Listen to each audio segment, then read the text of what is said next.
Hi, I'm Julie Entwistle, and you're watching OTV, where we're providing solutions for living. In this episode, we're going to address the problem that arises when someone with a physical impairment arrives somewhere to find that they can't easily enter the place they were going to visit. As someone with a physical impairment, it's best practice to plan your outings ahead of time if possible. This can include asking questions about accessibility or getting some photos or measurements. However, if that was not feasible and you've arrived to find out that you cannot easily gain access, there are multiple things to consider before you can determine the best approach. First, think about the kind of mobility device you are using. Of course, gaining entry as a wheelchair user poses different challenges than if you're using a walker or a cane. Second, make sure you understand your own physical abilities. If you can transfer, stand, or walk, this may change your approach. Third, identify what kind of help you have available.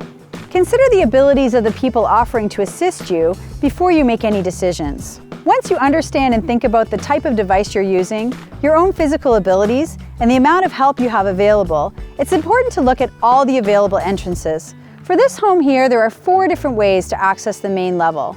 These front stairs are gradual and have a long run, but they lack a railing.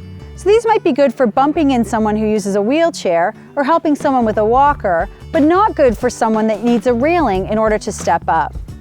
At the side of the home, there's 2 other sets of stairs that have a railing, which may be appropriate for someone that uses a cane, but would be very difficult for someone using a walker or a wheelchair. At the back of the house, there's yet another set of stairs, and these are even longer because of the elevation of this home. Once you decide which entrance is best, it's important to look at the size of the door you're entering. Most homes have one door that is wide to accommodate large deliveries like furniture and appliances. If you're using a wheelchair and your chair is 29 inches wide, then you will need to look at entering a door wider than this.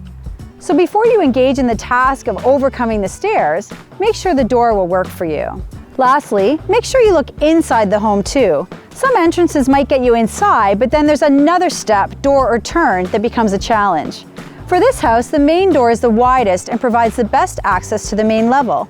The side door enters a mudroom and then has another door to enter the main living area. The back doors lead to a sunroom, which has a sliding door, and sliding doors can be difficult if you use a wheelchair. Then there's the big picture.